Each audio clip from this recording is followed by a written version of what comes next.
Pronto, estamos aqui gravando, então sejam todos muito bem-vindos. Vamos agora aqui começar. Deixa eu só aqui apresentar os slides da professora Edja, para que ela possa fazer as devidas explanações iniciais, um só instante. Cadê? Aliás, perdão, gente. Agora aqui novamente, peraí. Acho que agora vai. Tá todo mundo vendo direitinho aí? Sim, professor. Pronto. Não estou vendo mais vocês, então, professor Edja, fica à vontade. Vamos lá, gente. E como vocês já sabem, né, mas eu vou reapresentar novamente. O título da nossa palestra é As Margens da História: Pobres, Mulheres e Negros. Uma reflexão sobre o ensino de história. Nós vamos fazer uma análise, tá certo? Sobre 2 viés. Quais são eles? A gente vai fazer uma análise do viés historiográfico, tá certo? Então, eu vou citar aqui para vocês alguns historiadores, historiadoras, estudiosos sobre o tema. E a gente também vai falar um pouquinho sobre essa prática.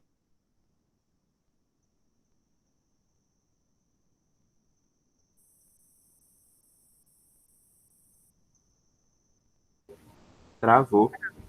Certo? Opa. Acho que deu uma travada aqui, deixa eu só sair um pouquinho.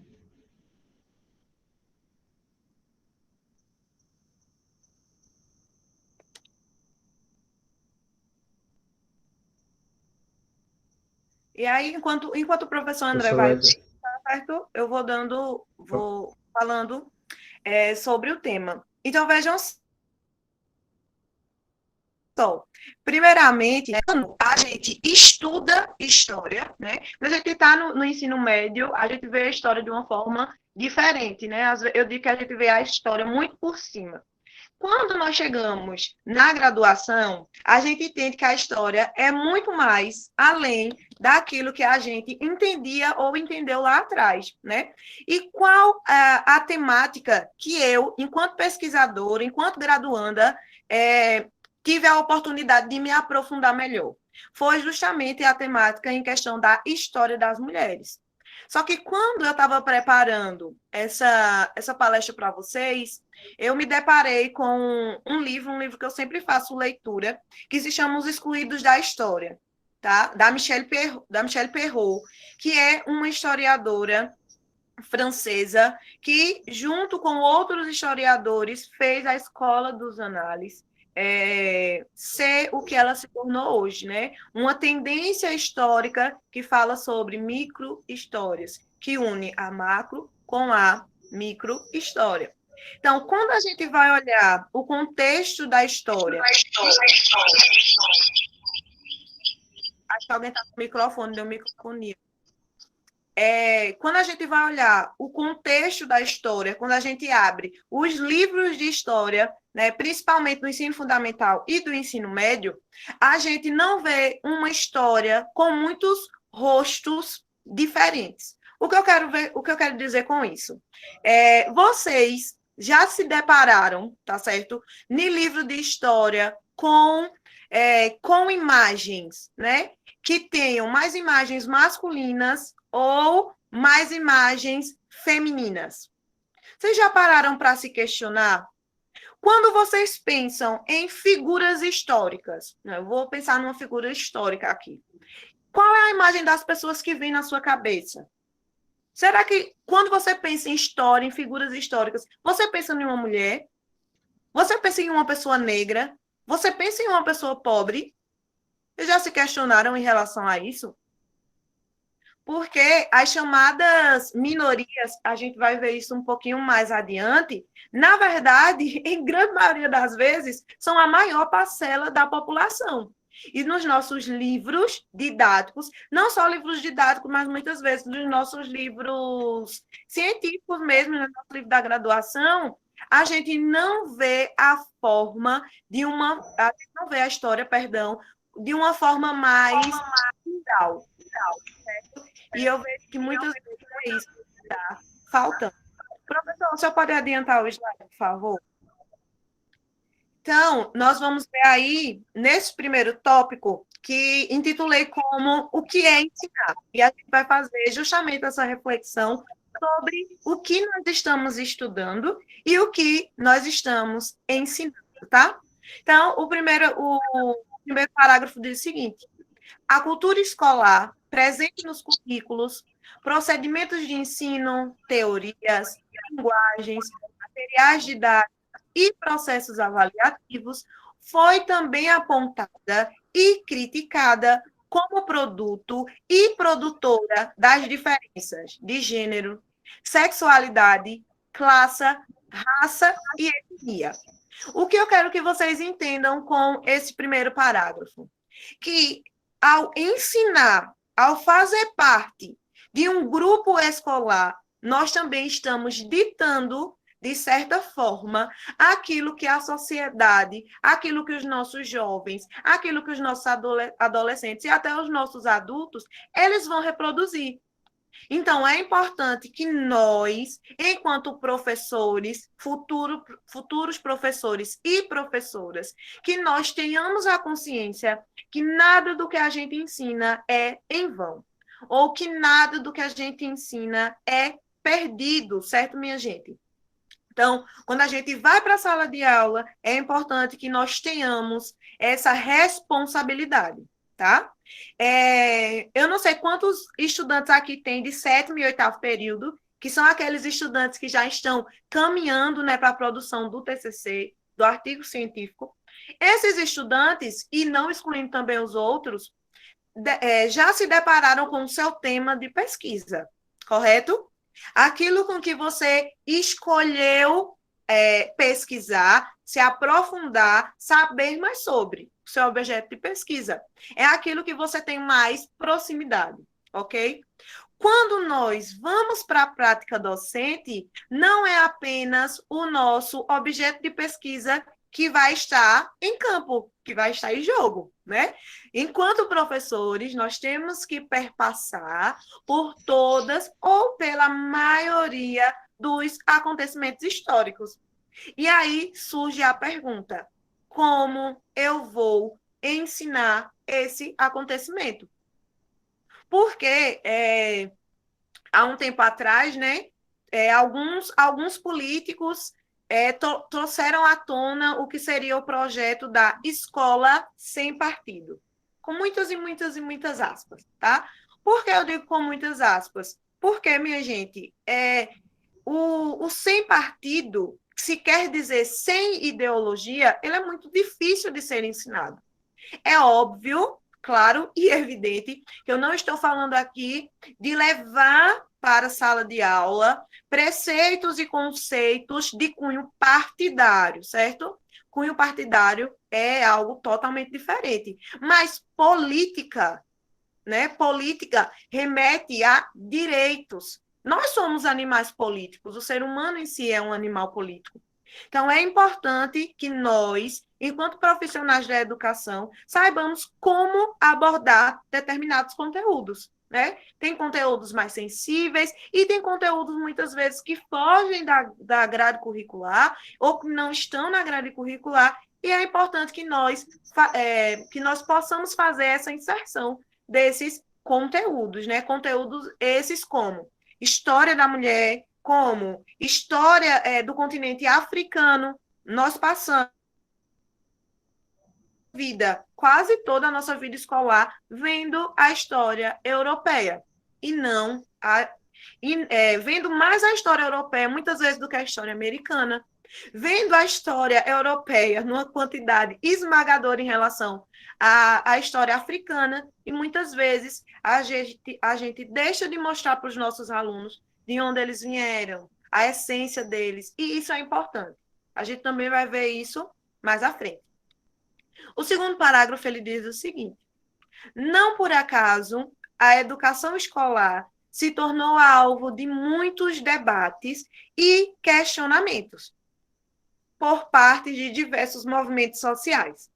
Até então, a voz que se fizera presente, e aí eu quero que vocês prestem bastante atenção nessa parte, tá? Até então, a voz que se fizera presente dentro desse espaço escolar, tá certo? era a do sujeito masculino, branco, cristão, heterossexual, europeu, produtivo e reprodutivo, certo? O que a gente tira dessa análise? Que a partir não há muito tempo atrás, e infelizmente eu vou ter que dizer que para vocês que até os dias de hoje, a história que é ensinada em sala de aula, e para a gente também, muitas vezes, não se enganem, tá certo? O meio científico, ele ainda é, sim, muito machista. O meio científico, ele ainda é muito heteronormativo. O meio científico, muitas vezes, ele é branco, de classe média alta ou rica. E isso faz com que a gente perca a essência e uma história que é necessária ser ensinada. Eu não sei se vocês já estudaram, eu acredito que sim. Eu acredito que a partir do terceiro período vocês já veem esse livro, que é História da Vida Privada. Vocês já viram esse livro? Já leram ele? Já tiveram? Sim. Né? O História da Vida Privada, ele é um livro, ele é uma coletânea, na verdade, e ele tem vários livros, que são divididos em como se fosse capítulo. Então, tem História da Vida Privada 1, tem História da Vida Privada 2, tem História da Vida Privada 3, que a gente se depara com historiadores muito importantes, principalmente da história dos análises, né? O Mark Bloch, né? E vários tantos outros, que são historiadores magníficos que estudaram várias temáticas importantes e relevantes, trazendo as minorias para o conhecimento científico, o debate científico, mas, na minha graduação, eu não estudei o História da Vida Privada, volume 5, que é o História da Vida Privada, feito e liderado por uma mulher, que é a Michelle Perrot, e que foi também uma das precursoras do movimento da história dos análises. E eu não sei se vocês, assim como eu, também não tiveram contato com a obra dela na graduação de vocês. Então, essa história heteronormativa, essa história masculina e também machista, ela muitas vezes se vende, minha gente, como uma história assexuada. Ah, não, a gente não está falando de homem e mulher, a gente está falando de história. Não está. Tá? Porque a história, ela tem os seus sujeitos. Quem são os sujeitos da história? Né? A quem importa que esses sujeitos apareçam ou não apareçam? Tá? A história, ela é feita por homens e mulheres. Não deixem se enganar que a população em geral é sempre massa de manobra, porque não é sempre. Né? A gente tem guerras, a gente tem conflitos, a gente tem aí várias discussões, revoltas, e quem está nessas discussões e revoltas e guerras são a maior parte da população. Os políticos, os ricos, os nobres, eles não dão a cara na guerra, eles não aparecem lá. Alguém tem que estar de frente e vão por mim. Não é o homem branco, não é o homem rico, tá certo? São os homens pobres, são os homens negros, são as mulheres brancas ou negras, independente da sua etnia.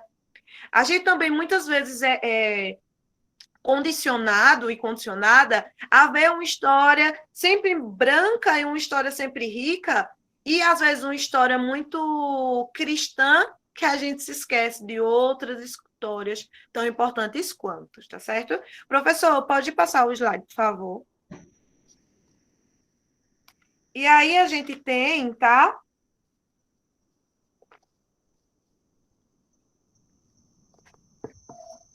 Tomar água, né, gente?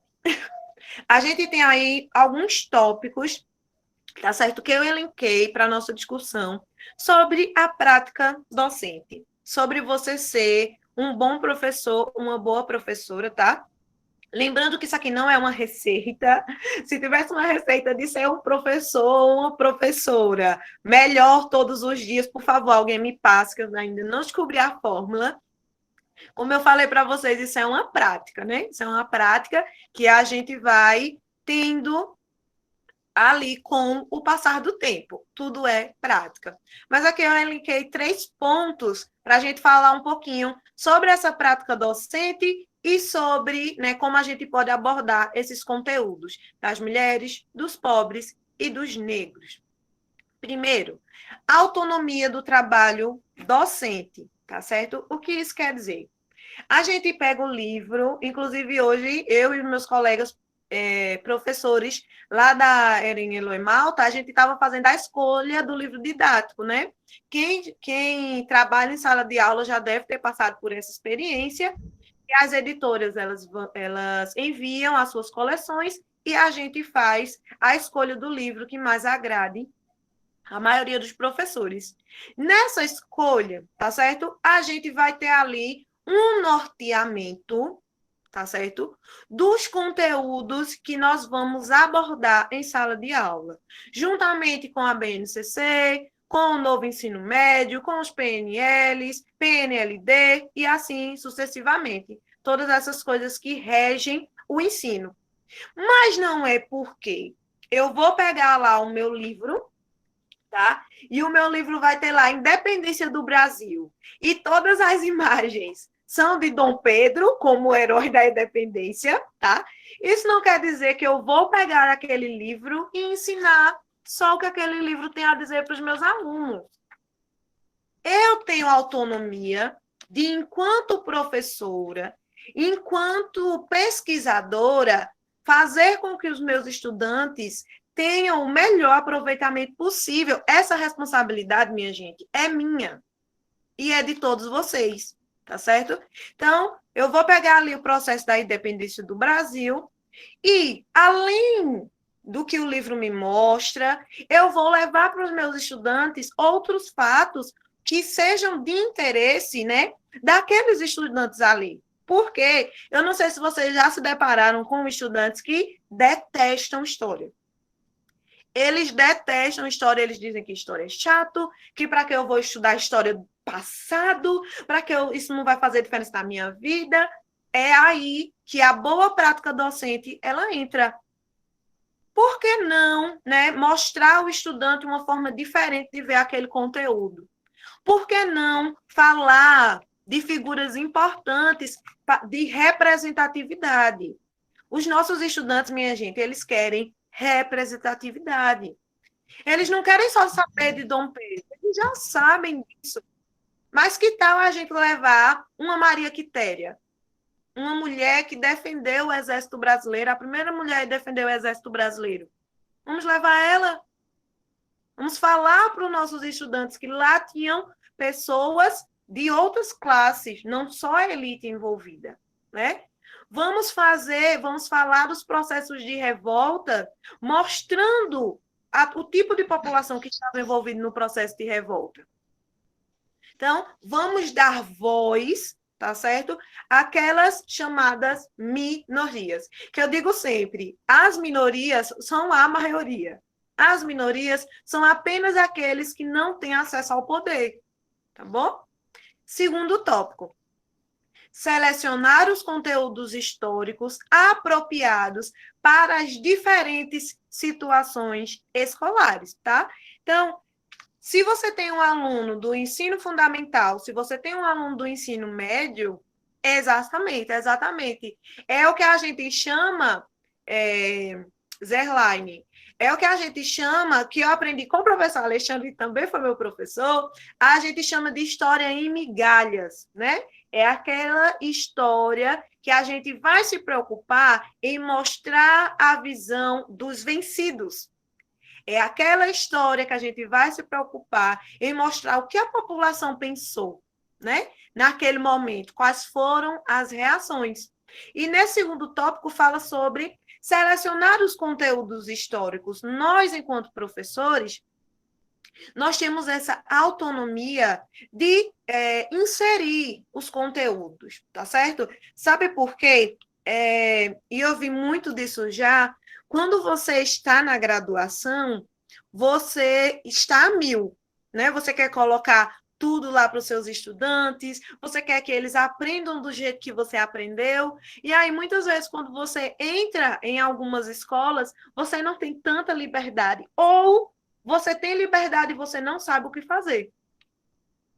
Você vira aquele professor, não tem aquele professor que chegava com as fichinhas já prontas, as fichinhas já estavam amareladas, mas era 10 anos, era 15 anos, era 20 anos, e aquele professor, ele nunca mudava aquelas fichas. Minha gente, a história não muda. É verdade, a história não muda, né?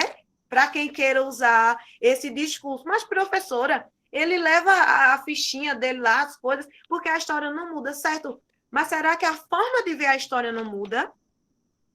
Né? Será que aquele professor ali, ele não pode olhar outros autores?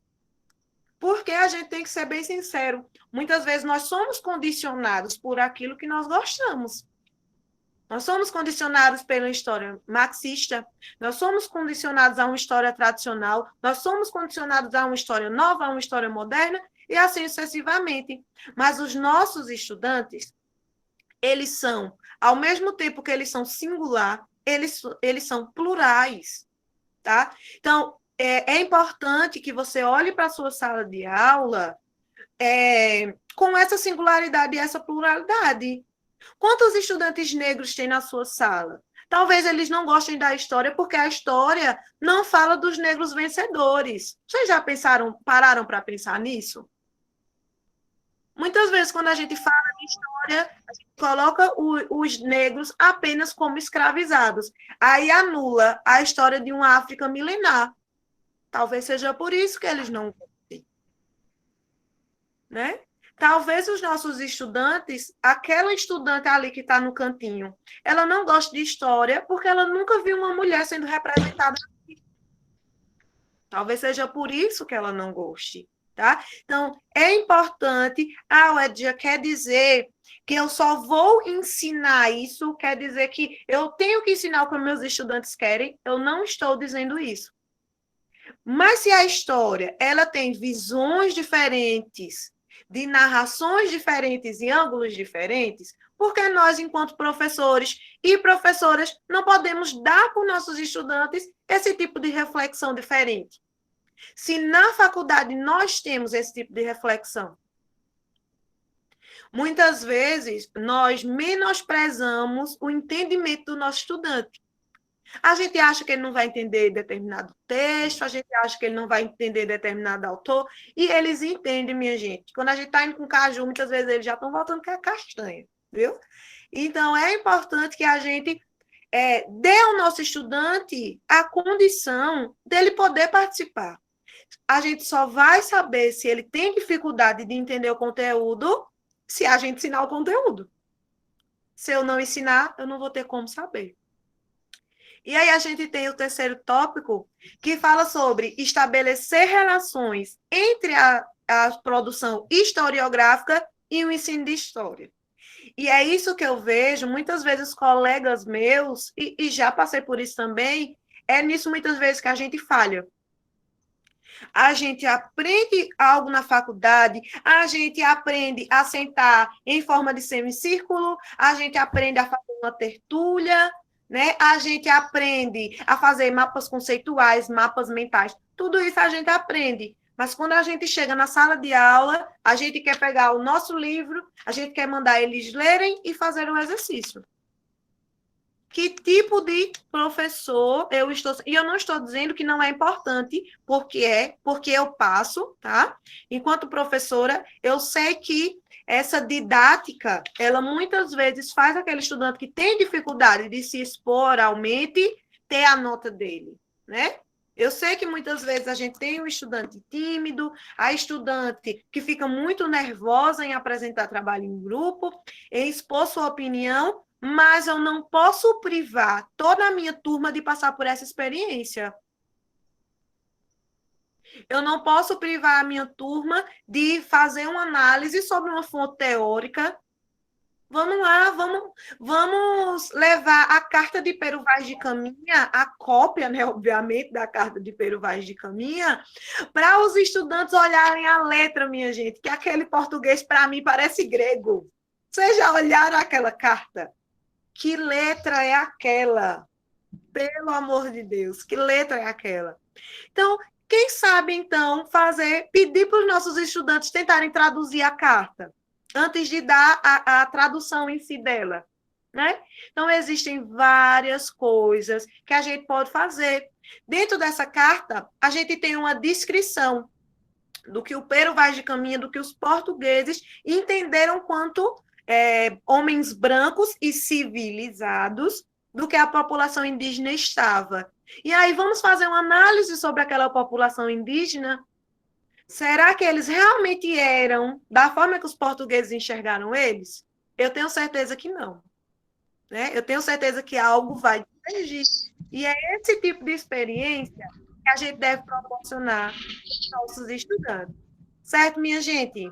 Até agora, ok? Todo mundo entendeu?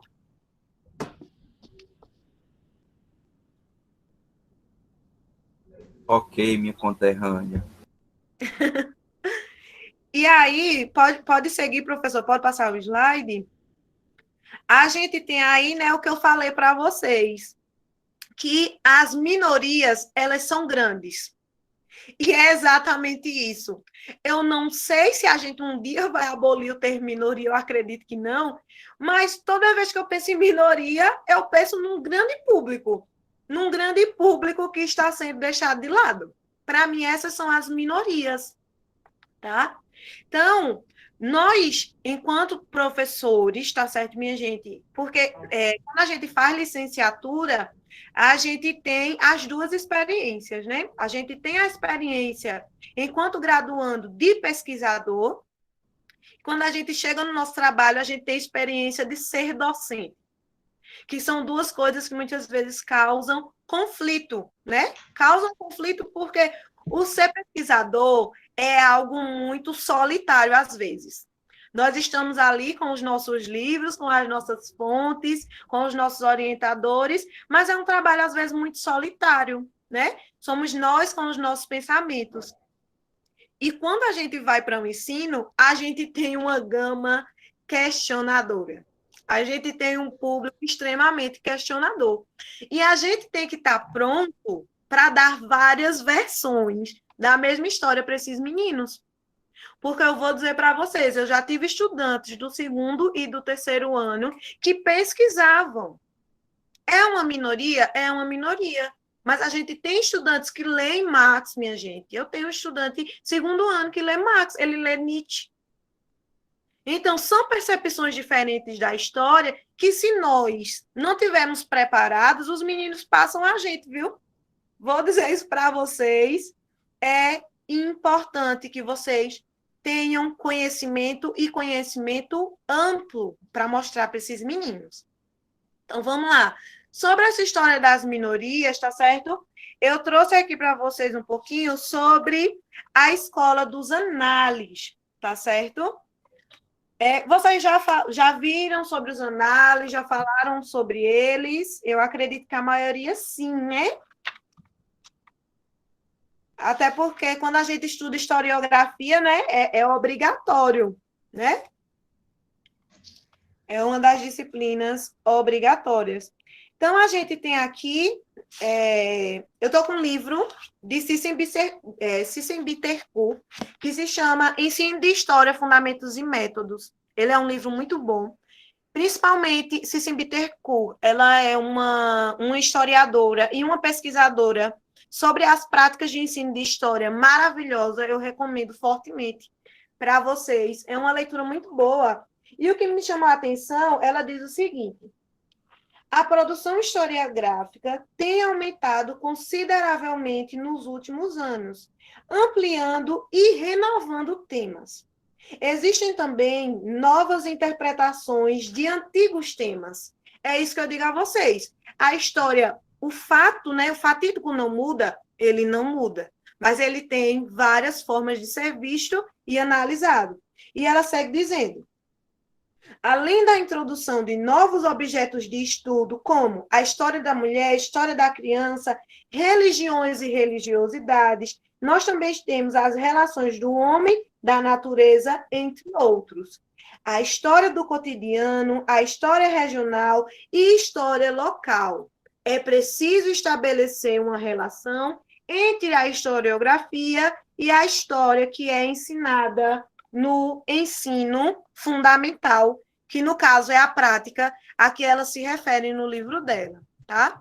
Então, é importante que nós façamos essa tradução, se eu posso dizer assim para vocês. É importante que nós possamos fazer essa tradução para os nossos estudantes, do que nós vimos na historiografia e aquilo que nós vamos passar para eles. Obviamente que com uma linguagem muito mais, às vezes, coloquial, né? A gente vai passar para esses estudantes algumas coisas ali que fizeram parte do nosso estudo historiográfico. Então, a gente tem a escola dos análises, que vai trazer para a historiografia justamente essa visão que se apropria, né, dessa história em migalhas, uma visão que se apropria da microhistória, de você estudar as mulheres, de você estudar os pobres, de você estudar os negros e todas as minorias que se encaixam aqui.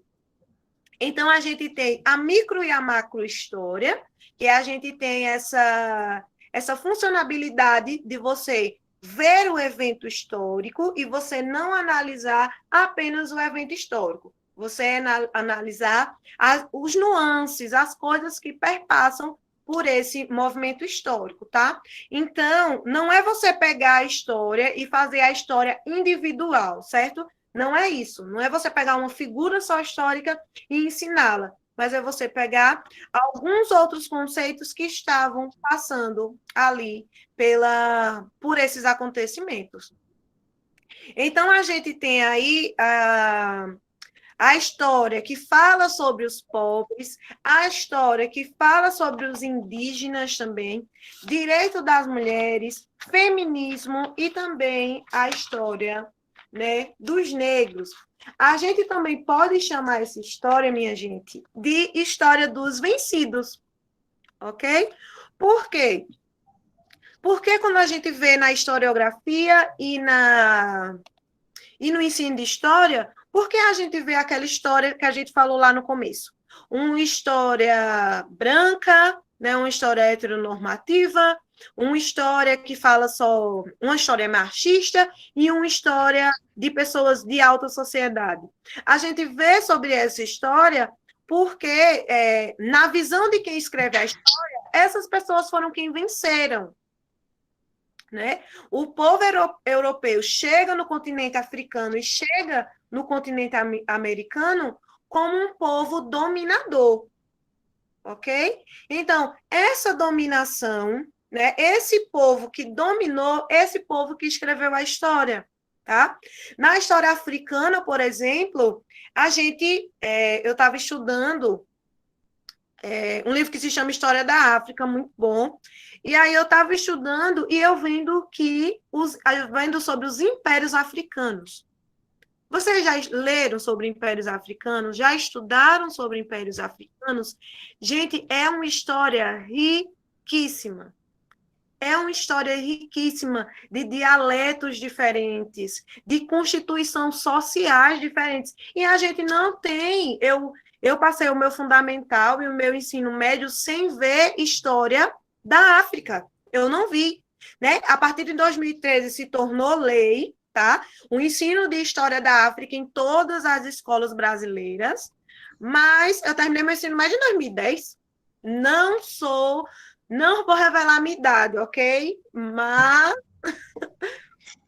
Então, quando eu terminei meu ensino médio, lá em 2010, História da África não era obrigatório. Mas será que meus professores, e eu não estou culpando eles, a gente sabe que todo tempo é um tempo, toda prática é uma prática, mas será que nenhum desses professores podia ter feito a diferença e trazer a História da África para os seus estudantes? É sobre isso que eu quero tocar vocês, tá? Não, História da África, ela não estava no meu componente ali curricular, não estava, mas eu não sei que é importante, porque eu não posso levar para o meu estudante. Porque eu não posso, se eu tive na minha formação, por que não proporcionar isso ao meu estudante? Né? Então, é importante que a gente faça essa análise de trazer para os nossos estudantes o que a gente teve acesso na nossa historiografia. Fazer essa ponte, Historiografia, ensino de história, tá? Fazer essa ponte para que os nossos estudantes não estejam fadados a uma história unilateral, uma história que só tem um lado, né? Nem nas nossas histórias, que são as histórias com E, tem só um lado, né? Sempre tem dois. Então, é importante a gente apresentar essa história para os nossos estudantes, a história dos vencidos, tá? Como nós podemos introduzir essa temática?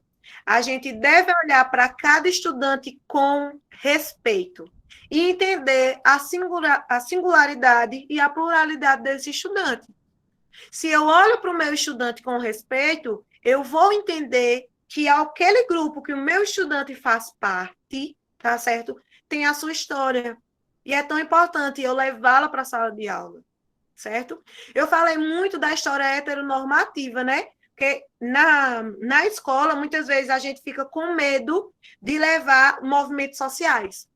A gente tem medo de falar sobre o movimento LGBTQIA+. Muitas vezes a gente tem medo, né?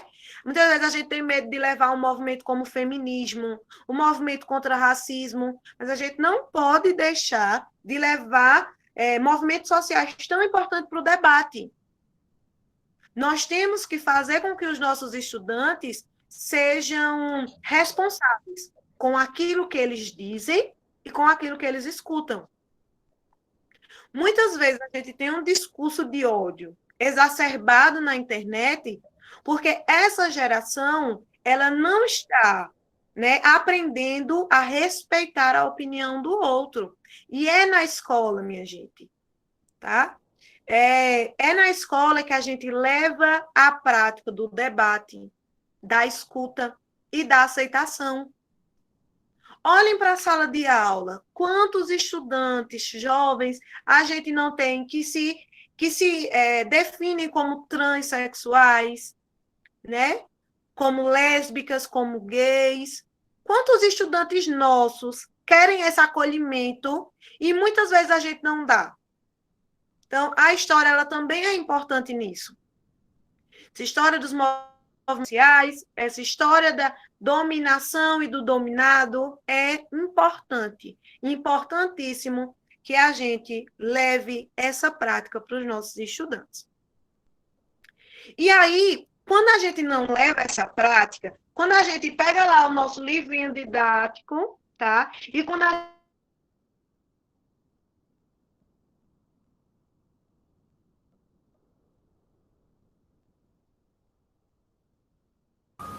Travou. Vamos aguardar um pouco para ver se a professora ela consegue voltar.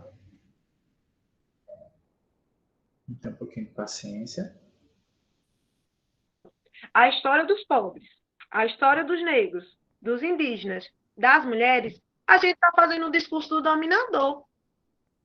Aí veja eu, mulher, minoria, pobre, professora, reproduzindo o discurso do dominador. Qual o sentido que tem nisso? Né? E a história é muito sobre isso, é sobre o que toca você. Né? Eu não escolhi estudar sobre a história das mulheres por um acaso. Eu escolhi porque isso me tocou.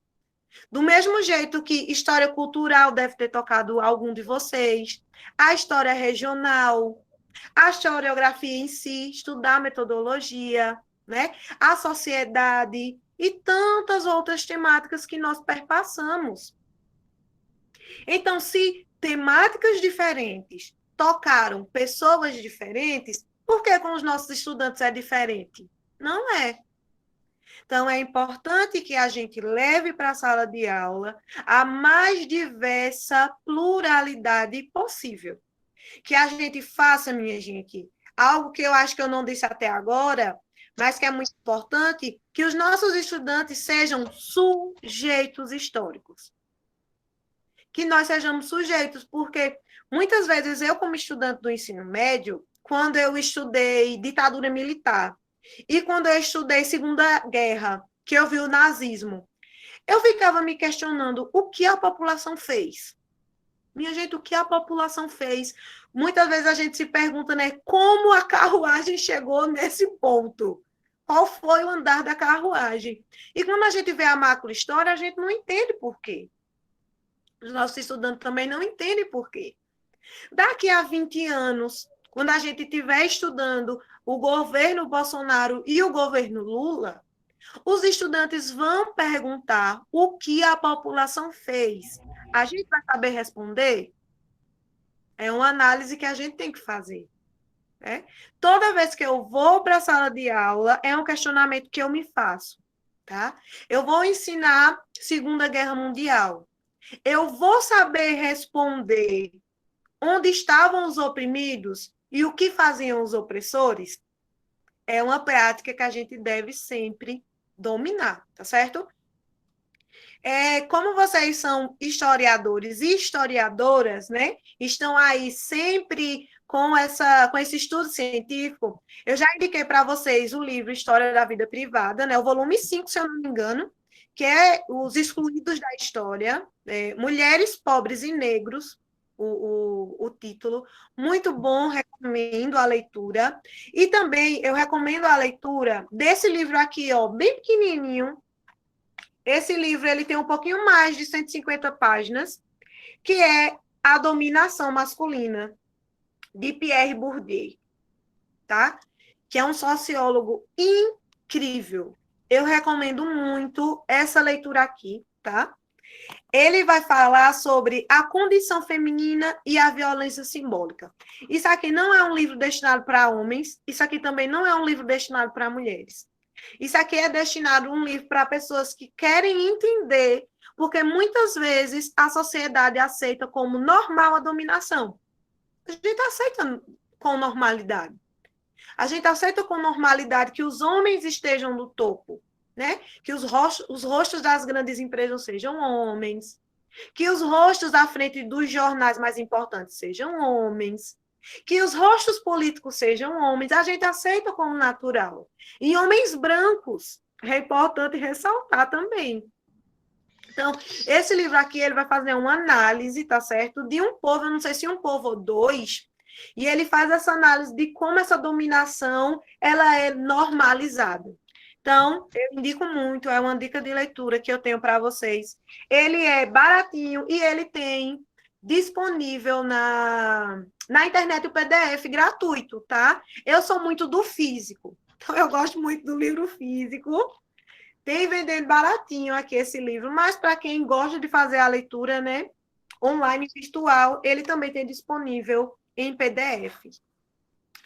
E aí, o Pierre Bourdieu, ele fala que esse discurso dominador, muitas vezes, ele é androcêntrico, né? Então, ele parte do homem, ele parte da visão do homem, e ele é reproduzido pelas mulheres. Muitas vezes como machismo.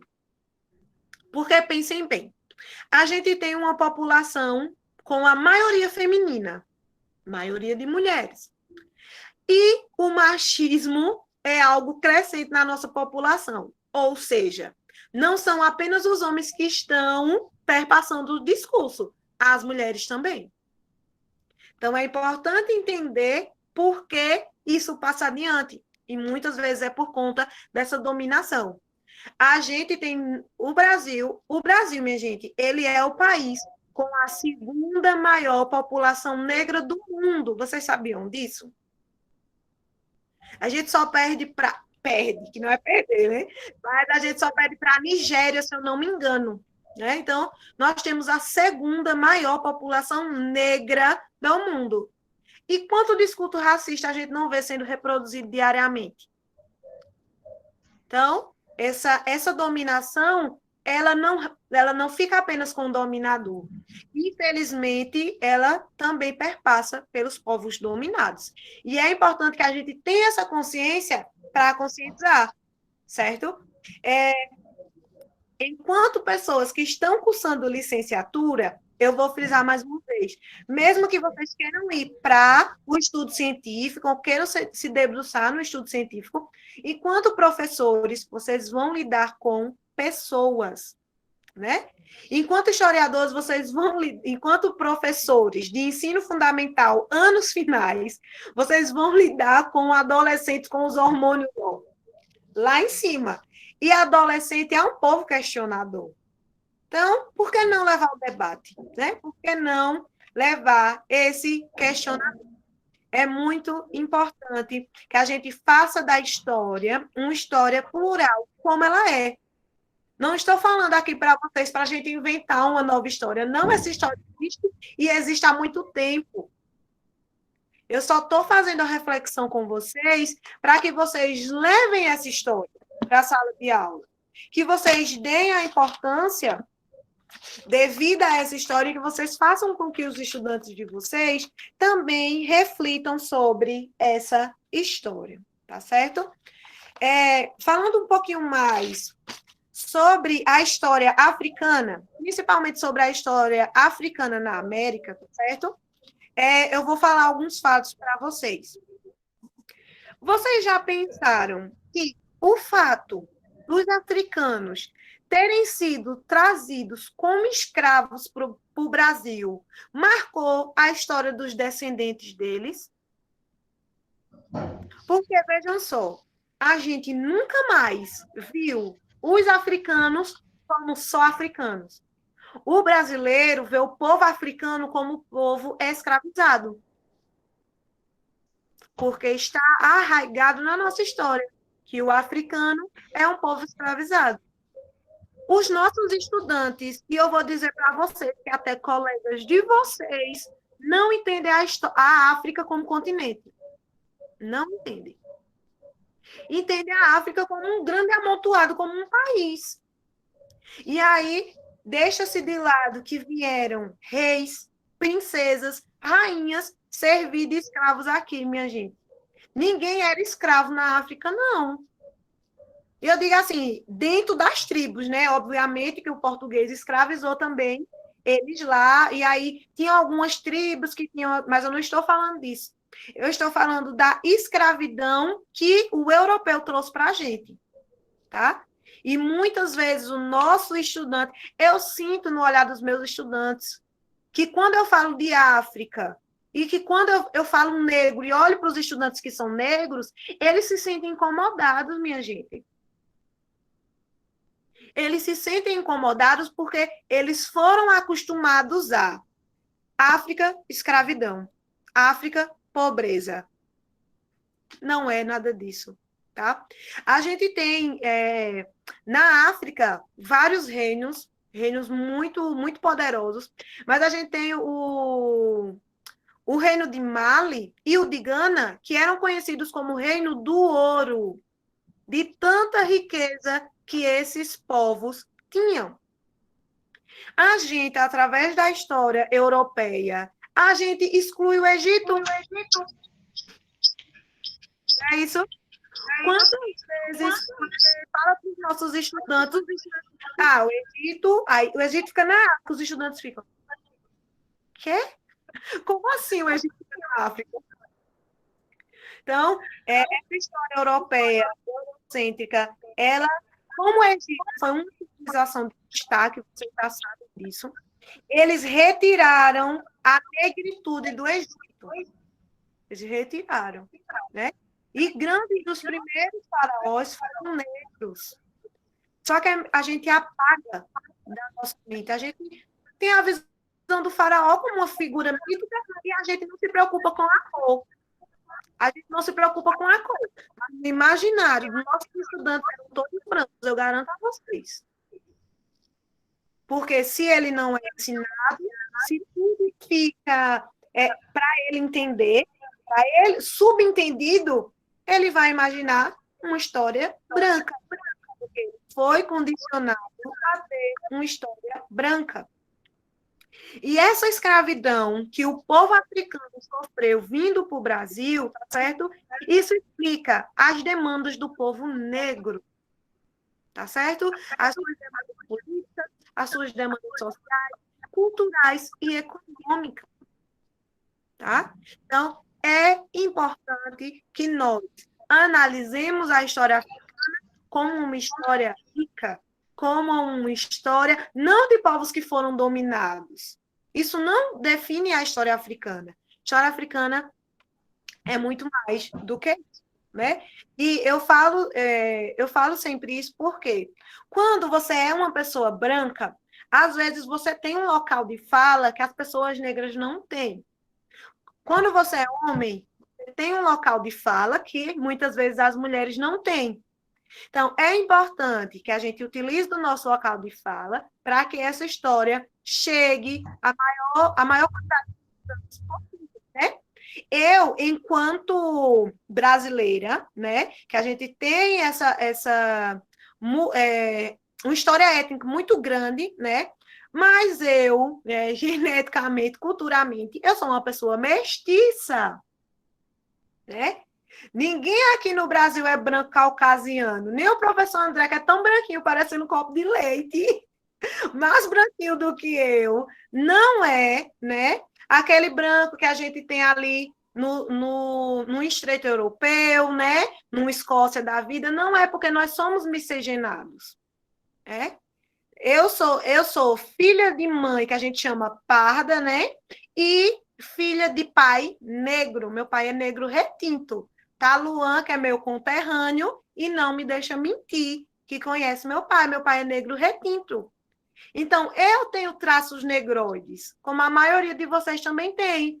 Nariz largo, boca avantajada. E isso são características que vocês podem perceber, muitas vezes nós odiamos dos nossos descendentes. O Brasil é o país número 1 em cirurgias plásticas, vocês sabiam? Ganhamos para os Estados Unidos em procedimentos cirúrgicos. Sabem qual é a cirurgia plástica que é feita em mais quantidade de vezes no Brasil? Rinoplastia. É um conceito cultural e histórico. Será que a gente não está ensinando, né? Será que a gente não está ensinando, mesmo sem querer, para os nossos estudantes se odiarem, quando a gente bate na tecla que o africano é escravo, escravo, escravo, pobre, escravo, pobre? Será que a gente não está fazendo eles quererem se afastar dessa história? Isso é importante. Essa análise, ela é extremamente importante em relação a isso, certo? É importante que nós que a gente trate a história das mulheres, que a gente trate a história dos negros e dos pobres como uma história de resistência, certo? As mulheres no Brasil, não sei se vocês sabiam, mas a virgindade da mulher no Brasil, ela só deixou de ser posse no Brasil depois dos anos 60. Posse do marido. A virgindade perante lei era posse do marido, a mulher. Então, esse tipo de coisa que, às vezes, o estudante, ele vive uma situação de machismo em casa. Muitas vezes, a estudante, ela sofre machismo, ela está numa violência, num relacionamento abusivo, e ela não sabe identificar, ou muitas vezes ela naturaliza aquilo, porque os discursos naturalizam aquilo. E, mais uma vez, eu repito para vocês, nós temos papel fundamental na vida dos nossos estudantes. Eu leciono na EREM, que eu faço parte, eu leciono a disciplina do projeto de vida, né? Que é uma disciplina teoricamente nova na grade curricular, eu também não tive essa disciplina, mas é uma disciplina muito importante, porque nela a gente perpassa por várias disciplinas e a gente olha para o estudante. E eu vou dizer uma coisa para vocês. Quando a gente deixa de ver o nosso estudante como amontoado e olha para ele como pessoa, como sujeito, a gente nunca mais ensina da mesma forma. Nunca mais a gente ensina da mesma forma. Porque a gente entende que ele tem receio, a gente entende que ele tem uma cultura, a gente entende que a história dele está ligada com a história que a gente ensina. Minha gente, não importa se a história aconteceu 1 milênio atrás, 1 século atrás, 200 anos atrás, tudo tem ligação. tudo tem influência, tá? Então, é importante que a gente faça, mais uma vez, uma análise, não só como historiador, mas também como docente, tá certo? Outra indicação também de livro que eu tenho para vocês é o livro chamado Mulheres, Raça e Classe, tá? Que é da Angela Davis, ele tem tradução já no Brasil. É um livro magnífico, ele trata tanto de história das mulheres, né? Então ele vai falar de onda feminista, primeira onda, segunda onda, direito das mulheres, mas ela também vai falar das mulheres negras pela visão de mulheres negras. Isso também é importante. Porque quando eu falo muito de feminismo, eu cito a Cissy Bittencourt, eu cito a Michelle Perrault, né? Eu cito tantas outras historiadoras. Por quê? Eu não estou dizendo que homens não podem falar sobre esse tema. Podem, até porque eu indico muito o Michelle Perrault e tantos outros. Mas é importante que muitas vezes a gente veja a história através de membros daquela classe. Então, é importante que a gente também veja isso, tá? Então, que quando a gente for ler história, a gente veja também pessoas, historiadores e historiadoras que estudam sobre aquilo porque tem uma motivação também sobre aquilo, sabe? Você estudar a história da religiosidade sobre uma pessoa, sobre a ótica de uma pessoa que faz parte daquele grupo, é muito importante. Você estudar a história indígena sobre uma pessoa que passa por aquele grupo é muito importante, tá? Vou ficar apenas naquela história? De maneira nenhuma.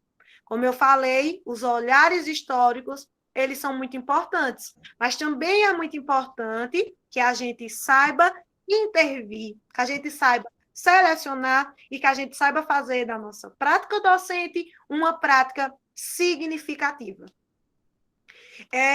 Eu tenho isso sempre em mente. Eu nunca entro em sala de aula se eu não pensar que eu posso modificar algum estudante ou se eu não possa contribuir. Eu nunca vou entrar numa sala de aula se eu não vou contribuir de maneira nenhuma naquele estudante, de forma alguma. Eu vou contribuir com ele, eu vou tirar uma dúvida dele, eu vou tentar fazer os meus estudantes serem sujeitos da própria história. Eu posso não conseguir em um dia, eu posso não conseguir em um ano, mas a minha tentativa, ela é muito importante. A nossa tentativa enquanto historiadores e professores, vou sempre ressaltar isso, é uma oportunidade de fazer uma sociedade pensante. Que a gente não tenha mais tantas pessoas que acham que história é Google. Né? A gente tem pessoas aí da internet que passam correntes no WhatsApp, a fonte é ou vozes da minha cabeça ou Google, porque não é possível. O tanto de desinformação que você vê na internet. Então, é importante que a gente sempre esteja ali, indicando para os nossos estudantes. A internet é um acesso? É um acesso, mas não tem obras lá? Vamos indicar obras. Vamos pedir para os nossos estudantes lerem. Vamos fazer uma tertúlia, que é um debate, uma obra, uma leitura. Isso é importante a gente treinar. Professor, pode adiantar o slide, por favor.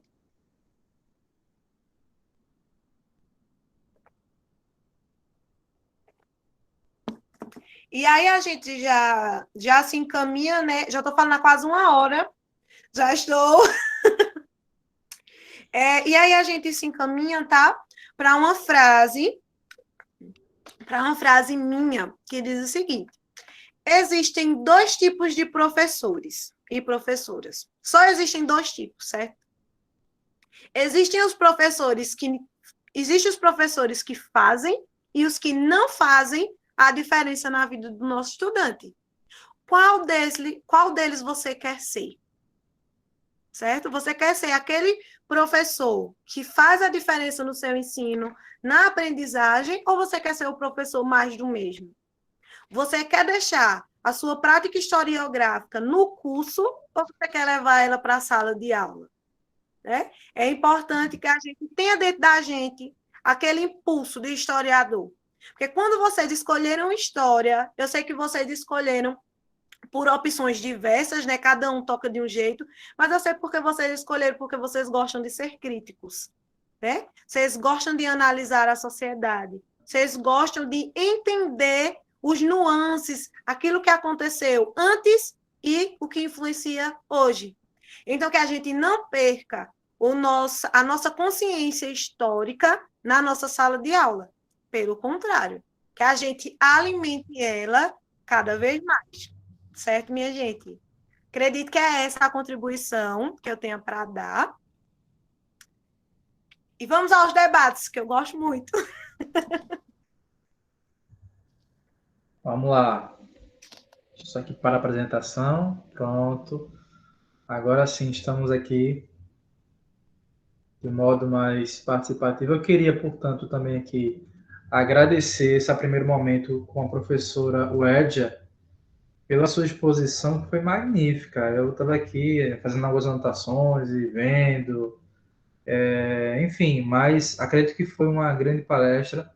Sim, daqui a pouquinho a gente vai gerar ata, viu, gente? Daqui a pouquinho será gerada a ata para ser colocada aqui no chat, então vocês permaneçam aí, por favor, ainda. Então, gente, alguém tem alguma exposição para fazer a nossa palestrante, a Ed, alguma pergunta? Eu estou vendo aqui, vocês podem ter que levantar as mãozinhas, estou vendo aqui já por enquanto a Soraya. Soraya? Sim? Pode falar. Não, foi só no início que eu apertei sem querer a mãozinha. Ah, tá A certo. palestra tá linda, perfeita. Pronto, mas se vocês Parabéns, quiserem falando... Fred. Tá, obrigado. Estou vendo aqui também Cláudia, Gilvão Mota, levantaram as suas mãos. Cláudia, você quer falar agora? Primeira Cláudia, pela minha ordem. Cláudio, seu microfone está desligado. Pronto, pode falar. Tá ouvindo? Sim, pode falar. Eu não sou historiadora, eu sou colega de profissão aí de escola de Wedja, mas eu admiro muito essa menina, ela sabe disso. E aí, assim, achei bem interessante as colocações, porque eu disse a ela uma época que, quando eu estudei ensino médio, eu não gosto de história do Brasil porque é muito mentirosa, para começar. E na época que eu estudei, ela era mais mentirosa ainda. Aí, quando minha filha mais velha estava na 6ª série, ela, mãe, eu não sei estudar história. Aí eu comecei a estudar com ela. Aí não é que os livros mudaram um pouquinho, já estava melhor um pouquinho naquela época. E eu acredito que agora estejam melhores. E espero que sejam. Aí, essas colocações que o Ed já fez foram bem interessantes. Realmente, nós não estudamos quase, eu principalmente, história da África nunca, né? Passou assim muito por perto das pirâmides, aquela coisa mais folclórica mesmo. E mais interessante também, a questão dos egípcios, que a gente vê nos filmes, Elizabeth Taylor, né? Branca, do olho claro, que é completamente descaracterizado, realmente. E eu nunca tinha atentado para isso. Obrigada, Wedja, você é massa. Eu que agradeço, Cláudia. Você é 10, muito obrigada mesmo. Muito bem, a gente também agradece a Cláudia pela sua exposição. Pela ordem aqui também, quem tem algum comentário ou pergunta a fazer. Daqui a pouquinho eu passo para o Ed, viu, pessoal? O Gilvan, pela minha ordem. Depois do Gilvan, aí a Ed faz uma resposta ao comentário da Cláudia e também do Gilvan. Gilvan, quer falar agora? Fica à vontade. Sim. Primeiro, assim, agradecer, né, a explanação da professora, que é muito rica. Eu acho que tem uma conexão com o que nós vimos ontem, né, essa questão das tecnologias de aprendizado, né, Zelana está aí acenando, dizendo que sim. Tem uma conexão muito forte. E no tocante à participação da mulher na história, eu confesso, me desculpe, Alexandre, e também me desculpe o professor André, pouco a gente viu, né, vultos, né, personagens femininos durante todo esse processo de aprendizado nessa graduação que estamos fazendo, que eu faço questão de dizer, estamos no 8º período, porque a gente vai comer xerém com galinha caipira. Não quero saber não, eu quero. E assim, viu, Edja, como eu disse, vou apenas reforçar, extremamente interessante a sua fala, o seu discurso, ele é muito sustentável, né? Mesmo assim, mesmo você fazendo todas essas preleções, essa tua fala, eu ainda senti falta de você colocar mais mulheres para a gente aprender, uma vez que eu não vi tantas mulheres no que diz respeito, né, do aprendizado nosso de história. Né? Em todas as matérias, em todas as disciplinas que a gente vem, né, até o momento que estamos, que ainda não começou, né, nossa grade não começou ainda. Estamos apenas no preparatório para conseguir certificar, senão a gente dança com as 200 horas. Né? Mas, assim, parabenizá-la, né? E fazer a seguinte questão, né? Ontem a gente viu muito a questão de fake news, nessas tecnologias, da internet, o uso do Google, né? Que se eu não souber usar de forma coerente, a gente pode estar levando uma informação completamente errônea para o aluno, e dizer também que são desafios, não é? A gente sabe que no próximo ano o ensino médio vai mudar, né? O ensino médio vai mudar, o menino vai escolher que ramo ele vai querer seguir, e aí como a gente proceder com essa sua fala, Wedja? Nós que somos aspirantes de professor de história ou historiadores, como é que a gente vai enfrentar essa nova tecnologia que está aparecendo a partir do próximo ano? Essa é a pergunta.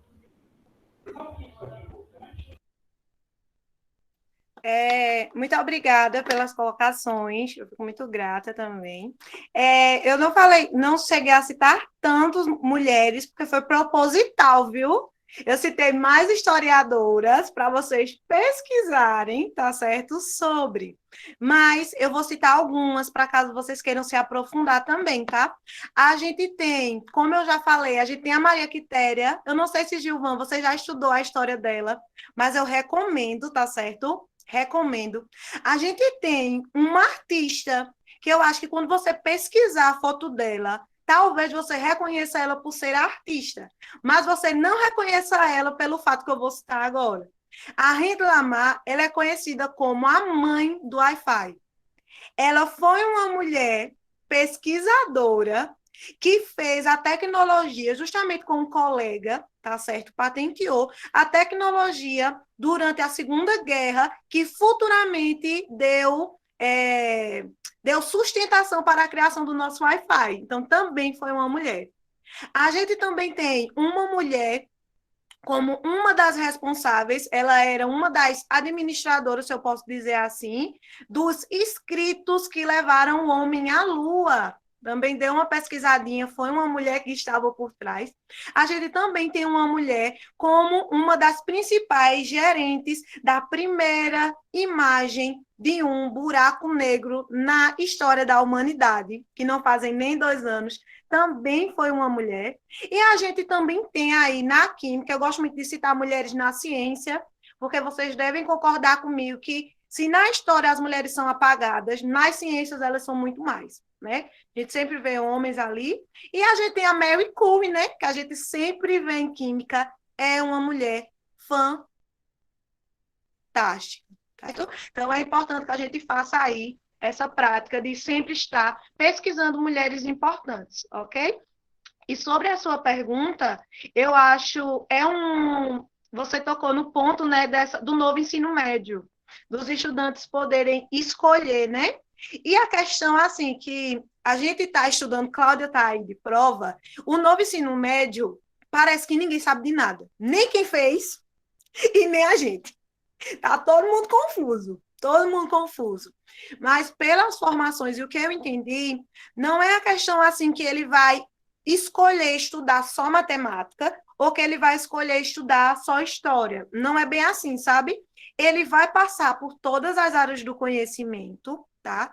E aquela área do conhecimento, através de eletivas, que a gente já tem agora, mas vai ter uma carga horária um pouco maior, ele vai poder se aprofundar nessa disciplina específica ou nesse conjunto. A história agora, como todas as disciplinas, está desenvolvida em campos do conhecimento, né? Tem um livro até hoje que eu fiquei olhando assim, é livro, viu? É livro. Eu olhei um livro hoje que é Ciências Sociais Aplicadas no Estudo da Matemática. Dá para tu? Então, o novo ensino médio, não é que o estudante ele vai anular tudo, certo? Mas ele vai ter ali um direcionamento um pouco mais diferenciado. Então, cabe a gente sempre ter indicações, sempre saber indicar um livro, indicar uma publicação, para nortear o menino. Porque, como você bem falou, na internet, eles têm acesso a muitas coisas. Então, é importante que a gente, enquanto professor, saiba nortear esses meninos. Eu só queria completar uma coisa que me veio agora à cabeça, no tocante ao que você falou, né, que você falou, é essa questão do novo ensino médio, né, que eles vão ter matemática, português, literatura, tararará, né, e as eletivas é que ele vai se aprofundar. Aí, uma observação que eu faço, que a sala, não sei se percebeu, é que na peça de mídia, que é promovida pelo governo brasileiro, esse santo anjo do Senhor,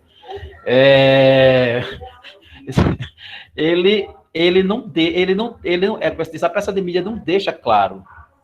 A peça de mídia é uma chamada, eu acho que de 45 segundos, onde ele é claro, como, não sei se você viu, é como se fosse um filme, né? Vem aí o novo ensino médio, que não sei o que, tá. Então, ele já começou a vender de uma maneira errada. Não é isso? Porque agora você me esclarece. O nome disso é a história da carochinha. Só sabe a educação quem faz a educação. Exatamente. Então, nós estamos aí chegando à reta final do curso de História, nos preparemos, né? A gente tem que se preparar para esse desafio que está vindo aí pela frente. E virão outros, obviamente.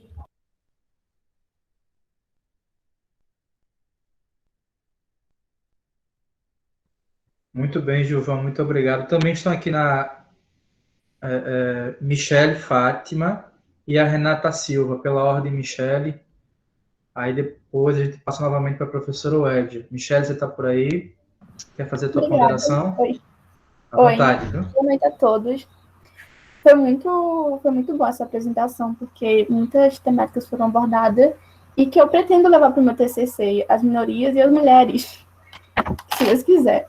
A minha pergunta é, como é que a gente leva isso para a sala de aula? Como é que a gente consegue burlar ou, de certa forma, abrir brechas, já que tem essas temáticas que não estão dentro do currículo? Na verdade, Ok. Muito obrigada. Então, o professor vai falar outra pessoa para poder responder? Ou posso responder? Não, eu ia te perguntar se você queria responder agora ou queria deixar a Renata fazer a pergunta e você responder as duas. É Melhor, melhor. né? Pronto, então vamos lá. Renata, você está por aí? Você está também inscrita para fazer a pergunta. Eu estou sim. Boa noite para todos. Boa noite. Foi um debate muito proveitoso, né, para mim. Estou inserida também no meio, né, do contexto. Eu ia perguntar exatamente o que o meu colega Gilvan perguntou, né, que eu estou muito ansiosa, pois nunca tive, né, na prática, né, na sala de aula, e vou estar já nesse novo ensino médio, né? Então, as dúvidas são muitas, né? Eu ia fazer a pergunta que o Gilvan fez, estou satisfeita com a resposta. Obrigada, né? Que nós tenhamos, né?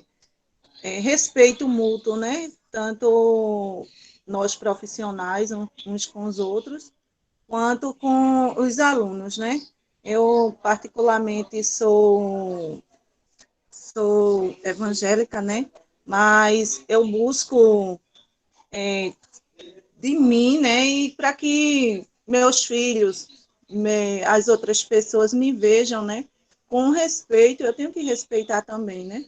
Não só na questão da religião, mas na questão das opiniões, né? Não é porque eu penso de uma determinada maneira que outra pessoa ela não merece ser respeitada por pensar diferente de mim. Né, que a gente possamos levar isso para a sala de aula cada vez mais, né, que os nossos jovens estão precisando muito, né, de pessoas que pensem assim, né, de uma formação, uma boa formação, que realmente tenha esse contexto, né, e espalhar o amor e não o ódio, né. Bom, obrigada mesmo, né, gostaria de lhe conhecer pessoalmente, né, porque mostra ser uma mulher de fibra, né, e E geralmente nós que se inserem nesse contexto, né, se identifica muito, né? Quando vê já uma profissional no ramo há 10 anos e tem toda uma experiência, né, para contar para nós que estamos começando, né? Obrigada, boa noite a todos. A gente aqui que agradece, viu, Renato? De fato, a UED é uma mulher de fato de fibra. Quero também salientar aqui, antes da professora UED responder, a presença da nossa querida professora do curso de História, Carla Salles, está aqui conosco. Entrou um tempinho atrás, mas ela estava na palestra, não queria atrapalhar também, mas está aqui conosco, Carla Salles. Então, se quiser fazer alguma pergunta também, professora Carla, fique à vontade. Mas vamos agora passar para o Edja responder as perguntas anteriores. Então, à vontade, Edja. Meninas, como eu estava dizendo, é um prazer, né? A pessoa ser historiador já é maravilhoso. Ser historiadora é assim, eu fico, ai meu Deus, porque mostra a nossa força, mostra a nossa luta mesmo, assim. A gente sabe que a academia é masculina, infelizmente, né? Mas a gente está aí para derrubar essas barreiras como tantas outras, e eu espero que a gente veja na faculdade, viu? Quando for híbrido, eu vou estar lá, eu não deixo a formação não, a formação é minha paixãozinha, estou na pós, e vou estar aí, vou dar uma visitada em vocês. Em relação a essa que Michele falou, né, também tem um pouco a ver com o questionamento de Gilvan, é essa insegurança que eu sei que quem está fora da sala de aula tem muito mais do que a gente, mas não quer dizer que a gente não tenha. Eu mesma tenho insegurança de lidar, porque é novo ensino médio, a BNCC ela foi atualizada há pouco tempo, então tudo é novo. Enquanto professor, minha gente, a gente está se atualizando diariamente, viu? Diariamente. Todo mês de uma formação, então a gente vai se integrando. Quando o Michele falou como a gente pode abordar, como a gente pode burlar, né, esse novo ensino médio e parece tendencioso. A verdade é que tem a ver com o que eu falei para vocês lá no começo.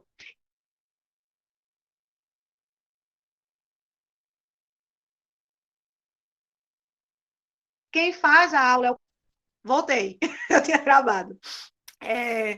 O ensino médio, ele mudou, ele vem mudando, mas como eu falei, quem vai dar aula é o professor. Então, Renata e Michele, ninguém vai dizer para Renata e para Michele como dar a aula delas. É você que vai dar a sua aula, tá? E ao contrário do que parece, porque a propaganda do governo, a gente sabe que o governo também é tendencioso, sem querer entrar muito nesses afins, mas ele tem essa prática tendenciosa de dizer que o professor não vai ser a papel principal, que o aluno vai ser. Mas também não é assim, tá? A gente só consegue evoluir quando tem alguém falando para a gente como fazer. Não é assim? Vocês estão aí fazendo o projeto de vocês, fazendo o artigo científico de vocês, mas vocês não têm que ter a base, não tem que ter as referências assim no novo ensino médio, tá, Michele? Então, não se preocupe. Você vai poder ensinar história, você vai poder falar sobre feminismo, sobre causas sociais, sobre pessoas negras, porque isso faz parte do novo ensino médio, tá? Embora o governo faça a gente pensar que não faz parte sim. É tanto que a gente tem os livros integrados que falam sobre projetos entre várias disciplinas. Então, tem. De longe, na propaganda, parece que não tem. Mas não se preocupe, não. Eu acho que agora vai ficar até mais fácil da gente poder fazer com que os alunos sejam mais questionadores. Tá certo? Então, a gente não vai ter que burlar, não. A gente já burla. Mas a gente vai poder abordar, sim, dentro do contexto, né? A gente vai sempre poder abordar essas causas, tá certo? Não se preocupem, não. A gente pode, sim, abordar. Ok, Edja. Tem aqui também outras pessoas que estão aqui inscritas, que são a Gabi, Gabi Silva, está aqui conosco também, e depois dela o professor Alexandre Lima. Tá bom? Então, Gabi, se quiser, pode começar a falar agora, tá? fazer sua pergunta, seu questionamento. Fique à vontade. Boa noite a todos. Foi uma palestra muito rica, muito questionadora. Bom, eu queria fazer uma pergunta com relação ao novo ensino médio também. E nota-se que estou um pouquinho nervosa aqui, né, gente? Mas, enfim.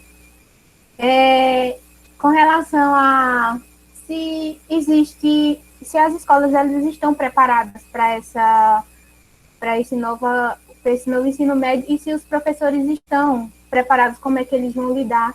E, querendo ou não, a gente tem certos professores que eles são mais rígidos, assim, a certas mudanças, sabe? E queria saber sobre essa questão também. Se as escolas elas estão preparadas para isso, se existe alguma orientação para os professores ou algo assim. Muito bem, Gabi. Deixa eu só passar aqui o próximo, que é o professor Alexandre. Aí a professora Lédia responde a de vocês dois, tá? Professor Alexandre, à vontade.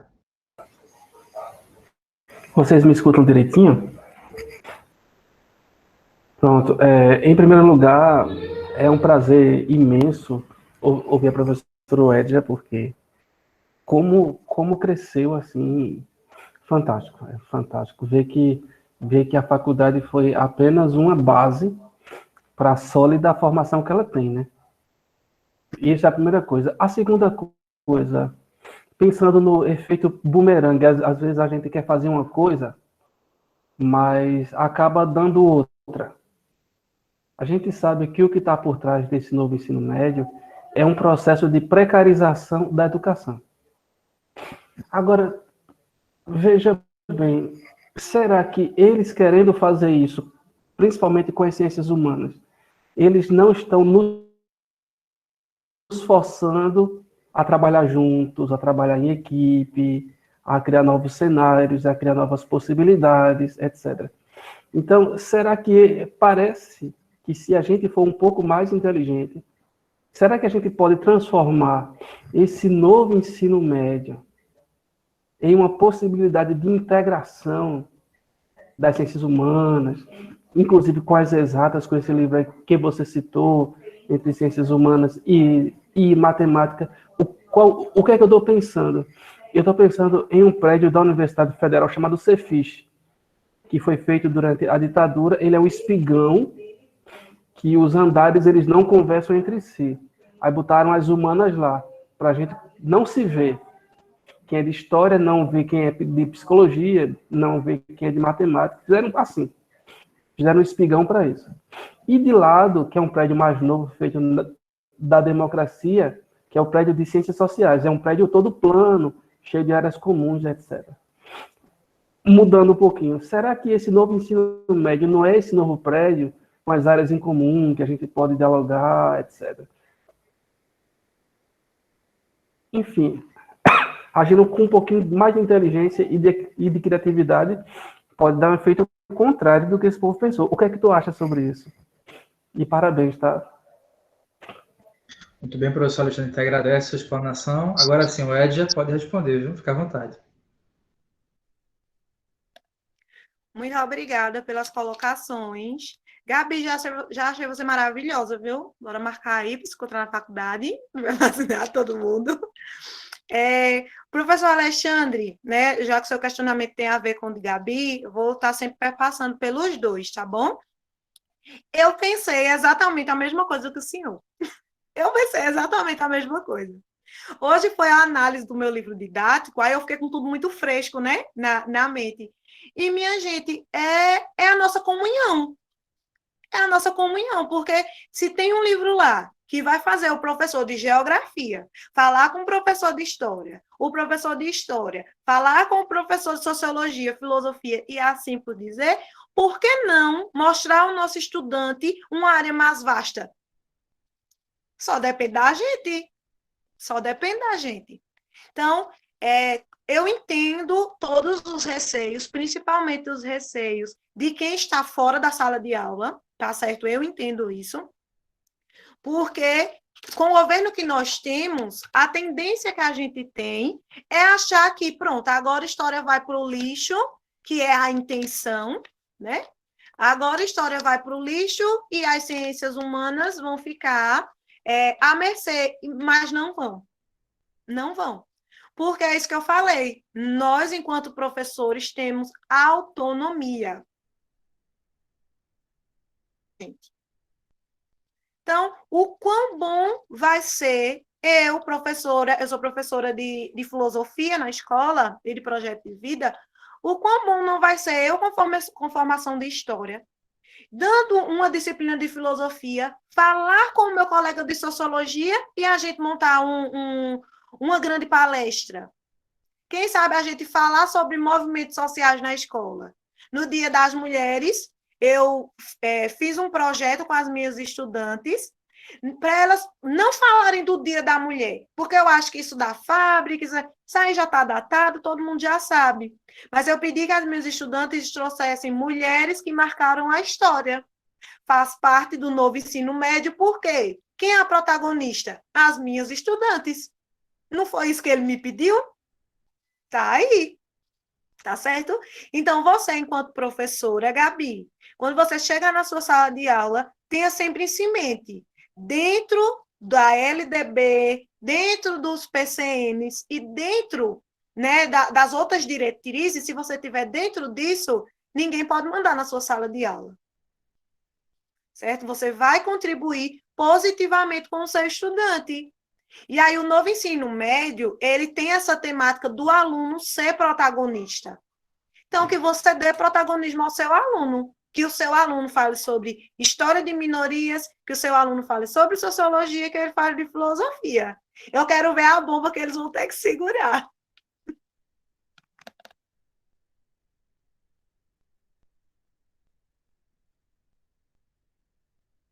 Muito bem, professor Edja. Estou vendo aqui no nosso chat, acho que não tem mais ninguém para fazer alguma pergunta. Não sei se a professora Carla quer fazer alguma ponderação, mas eu queria antes, não sei se a professora Carla vai fazer, mas eu queria antes fazer um questionamento, assim, né? Mas um comentário do que é uma pergunta que eu queria dirigir ao professor Edja. Eu acho que nós estamos passando por um momento muito nebuloso, sabe, Edja? A República, a história no Brasil atualmente. Eu estou pesquisando muito sobre a República, acho que de uns 3 anos para cá, e mais intensivamente esse ano. E assim, você vem falando muito sobre a questão das minorias, que são as maiorias, mas que são invisibilizadas e postas à margem, de fato, da sociedade brasileira. Eu fico aqui, eu vou te colocar aqui uma pergunta, certo? Até que ponto os danos aos pobres, aos negros, aos indígenas, às mulheres, podem estar ainda mais acentuados nesse período que a gente está vivendo, sobretudo deste governo específico do Jair Bolsonaro, que representa um ataque direto às democracias. Ele não dialoga com a democracia, ao contrário, ele foi eleito por uma, mas não é democrático, e o que a gente vê cada dia é o avanço desse projeto de extermínio das minorias. Não estou falando aqui especificamente extermínio do corpo das pessoas, a morte das pessoas, mas extermínio de representatividade. Esse silenciamento, talvez seja essa palavra, muito mais acentuado. Então, até que medida a gente pode ter um dano para a República desse silenciamento desses sujeitos e sujeitas, historicamente, já falando invisibilizados, e até que ponto a gente tem que restaurar isso através do olhar do ensino da história. Eu acho que esse talvez seja o grande desafio nosso, enquanto aqui historiadores e historiadoras, é tentar trazer isso para o campo da sala de aula, que eu acho que é crucial.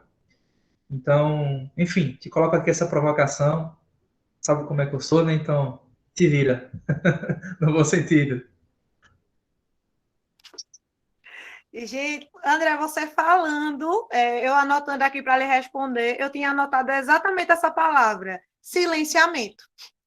É isso que esse desgoverno, para dizer o mínimo, faz com as minorias, né? Ele quer silenciar, porque, minha gente, se a gente para pensar, nas mais de 500 mil mortes que a gente teve no Brasil por Covid, a gente está matando ali pessoas, em sua grande maioria, menos favorecidas, as pessoas que estão à margem, não tiveram a possibilidade, né?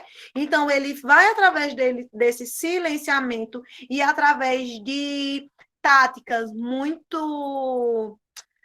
como é que eu vou dizer assim? De uma forma bem elegante, eu vou falar essas táticas mesmo de invisibilizar, né, as lutas, muito sorrateiramente. Então, o professor, mais do que nunca, ele vai ter que ter, André, meu amigo, o jogo de cintura para falar sobre isso. O professor Elias brasileiro, eu não sei se foi Elias que entrou, se ele já saiu, ele estava aqui. O professor, ele entrou? Eu não estou recordado, eu sei que quem entrou foi a professora Carla, mas eu não me recordo se o Elias entrou, se ele saiu. De fato, eu não me recordo. O professor Elias, vocês tiveram uma palestra dele ontem, foi assim? E você falando aí sobre esse silenciamento, André, eu me recordei algo que eu passei com Elias esse ano. Vejam só, no Dia das Mulheres, Elias me convidou para, na escola dele, ele ensina em 2 instituições, se eu não me engano, e foi na privada, na rede privada, que eu fui nessa palestra. E a palestra era sobre empoderamento feminino. Empoderamento feminino apenas. Vocês acreditam que teve um pai bolsonarista que não queria que eu desse a palestra? Ele não queria. Ele falou com os outros pais da sala de aula e falou com a direção da escola para não ter a palestra sobre feminismo. Por que a escola estaria falando sobre feminismo? Sendo que o feminismo nem foi citado, eu só ia falar sobre empoderamento, e foi realmente o que eu fiz. E aí a atitude desse pai, né, me impressionou muito, e me impressionou mais ainda a atitude do professor Elias enquanto professor. Por isso que eu disse a você, Gabi, que quem comanda a sua sala dentro das diretrizes é o professor. O professor Elias foi à direção e disse, a palestra vai se manter. Se a escola não permitir, eu faço a palestra no meu Instagram. E a gestora da escola pegou e disse, não, de forma nenhuma, vai acontecer sim a palestra e o pai vai ser convidado a assistir a palestra. Caso ele tenha algum questionamento, ele deixa o questionamento. Depois de 10 minutos do pai assim, olhando eu falar, ele saiu da live, porque, ao contrário do que ele pensava, eu não fiz nenhuma lavagem cerebral nos meninos, né? Então, André, quando você fala, né, desse ataque à democracia, não só o presidente, mas aqueles que o apoiam e o apoiaram, eles tentam sim nos calar e nos silenciar, mas é a prática historiográfica de não deixar, tá, minha gente? E outra coisa importante, enquanto sujeitos históricos, a gente tem que entender que existe direita e esquerda no Brasil de uma forma bem desconfigurada, mas existe direita e esquerda e que as pessoas, elas são passivas ao erro e às decisões que elas queiram tomar, tá certo? Isso não me importa e não me afeta quem vota, quem deixa de votar, mas quando você impede o direito à democracia, aí sim. Aí a gente tem que se posicionar enquanto historiador. Então, André, respondendo seu questionamento, eu acredito que é posicionamento a palavra-chave. A gente se posiciona. Se a gente se posicionar dentro das diretrizes, não há quem tire nossa razão. Perfeito, Ed. Eu acho que nesse momento histórico, a gente silenciar diante dos ataques à democracia não é uma boa escolha, não é a escolha de democratas. Eu acho que essa é a posição que a gente deve tomar e que você nos indicou muito bem, nos memorou muito bem. Então, deixa eu só aqui ver rapidinho, de relance, se tem mais alguém que quer fazer alguma pergunta. Acho que não. Enfim, os professores Carla e Alexandre aqui presentes querem fazer algum ponderamento? Fique à vontade, viu? André, boa noite. Boa noite, a professora Uédia. Desculpe aí o atraso, né? Eu já entrei tinha iniciado aí a palestra. O barulho é o professor Alexandre. Tinha iniciado a palestra, porque meu notebook tinha dado um probleminha e demorou muito para ligar. Mas, assim, as minhas ponderações, primeiramente, parabenizar a professora pela fala extremamente coerente e necessária nesse momento. Lógico, né, que assim, vendo a necessidade da representatividade que nós, figuras femininas, temos que ter nesse momento, né, se faz necessário, lógico que fazendo relevância ao trabalho dos meninos, mas que a gente sabe, como a sua fala bem falou, né? As academias estão aí repletas de nomes masculinos, mas a gente precisa levar e levantar a bandeira feminina.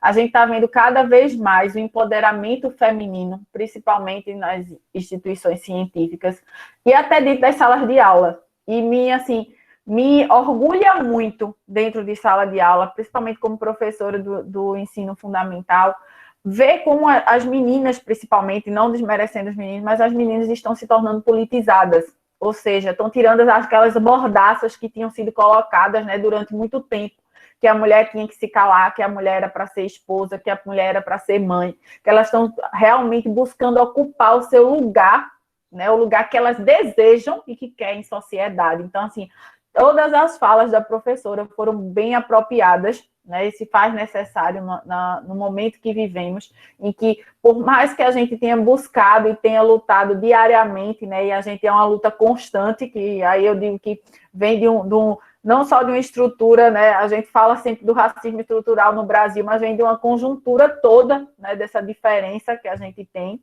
e a gente busca todo dia, constantemente, trabalhar para diminuir essas diferenças. Então, se faz necessário essas discussões constantes, principalmente a gente levantar essas temáticas como formadores, né, de educadores, de futuros educadores, trazer essas temáticas para que eles levem isso para a sala de aula.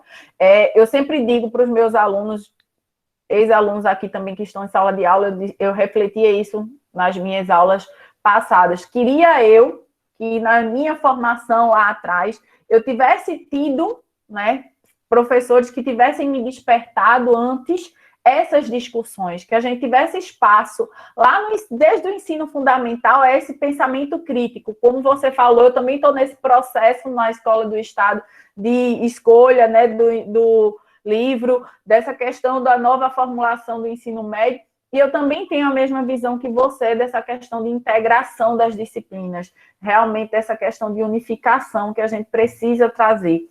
A gente está vivendo já num mundo muito bipolarizado, né, de extremismo, né, de vertentes assim muito, e a gente precisa trabalhar para acabar com esse radicalismo, né? Como a gente falou, essa questão de ou você é fascista, né, ou você é comunista, e que são termos que quando a gente vai ver são empregados extremamente de forma errônea, que as pessoas falam comunista, não sabem nem onde é que se emprega o termo comunista e de onde é que vem, mas para não me alongar muito, simplesmente parabenizar pela sua fala, extremamente assim grata por ter presenciado, por ter feito assim, o esforço de correr para poder entrar na palestra. Espero ter outros momentos, né? A André abriu espaço aí. Eu confesso que não conhecia a professora, mas já me sinto grata aí da presença dela e espero fazer parcerias aí futuras, né, nesse interlaço aí profissional daqui para frente. Então, muito obrigada mesmo pela contribuição. A gente que agradece, professora Carla. Professora Carla, interessante. Vamos lá, gente. O nosso curso é um curso pequeno, um curso de História, né? Temos o quê? Temos o professor Jefferson, o professor Rodrigo, o professor Alexandre está aqui conosco também, o professor Vilmar Carvalho, que também é o coordenador do curso de História, o professor André Mendes, este que vos fala, e a única mulher integrante neste nosso curso é a Carla Salles, a única mulher, e que ela pegou a disciplina de uma das maiores referências nossas, né, aqui da instituição, que é o Vilmar Carvalho, a disciplina de Economia Política, se não me engano. Essa disciplina, a professora Carla. Pois bem, ela está com essa disciplina, está trabalhando muito bem com ela. E é uma honra imensa tê-la aqui conosco, viu? Obrigada, professor. A honra sou eu de fazer parte desse time, né? Você sempre diz, né? Bendita o homem, né? Entre as mulheres, eu sou o contrário, né? É a mulher entre os homens. De Mas aí fato. estamos aí contribuindo. Muito bem. Então a gente agradece também essa explanação aí da professora Carla. E vamos passar para o Ed agora, viu, Ed? À vontade. Professora, eu quero agradecer muito as palavras, agradecer a contribuição. Dizer que a gente não se conhece ainda, viu? Mas vamos providenciar isso. E eu fico extremamente feliz quando eu vejo as mulheres realmente assim no curso de História, porque na minha formação, a única professora mesmo no curso de História foi Priscila, e depois de 2 meses, Priscila foi embora para Portugal. Eu me senti tão órfã. Não que os meninos não contribuíssem, né? Eu tive professores excelentes que tenho contato até hoje, minha formação foi magnífica, agradeço bastante. Mas você sente falta, é aquilo que eu falei, do mesmo jeito que as nossas estudantes no ensino médio sentem a falta de uma representação feminina, a Luanda também sente. Então, parabéns por estar ocupando esse cargo. Eu espero que em breve sejamos colegas, viu? Que eu quero voltar para casa, é uma vontade que eu tenho, e que eu tenho certeza que a senhora representa muito bem o papel que está empenhando. Eu fico muito feliz. Mulheres no topo sempre. Muito obrigada, professora. Com certeza a gente ainda se encontra aí.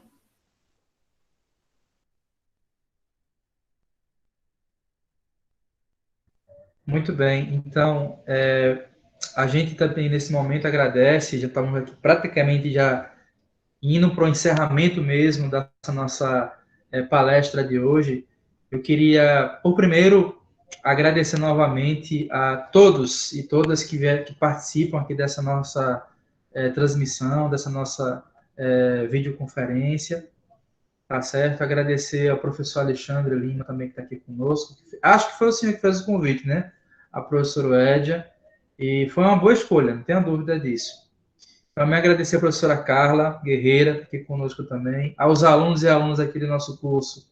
Eu queria agradecer a Aeronides, agradecer todo mundo, porque a Aeronides é o nosso decano. Então, citando a Aeronides, eu acho que cita todo mundo. E, é claro, evidentemente, agradecer a ela, nossa estrela principal da noite, nossa querida Wedja Matias, que está aqui conosco. É uma pessoa que nós temos um carinho muito grande por ela, primeiro porque, evidentemente, prata da casa, a gente já tem um olhar diferente, evidentemente.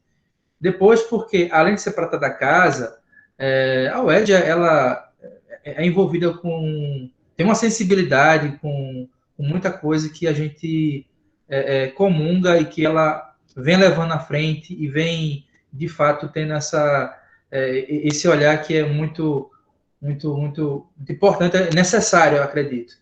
Então, para suas ponderações finais, Edja, e depois a gente vai encaminhando aqui para o encerramento. Eu quero começar mais uma vez agradecendo. Eu fico extremamente feliz. Fiquei extremamente feliz pelo convite. Espero que venham outros, viu? Podem contar comigo. Eu quero agradecer a todas as contribuições. Muito obrigada aos estudantes que estão participando.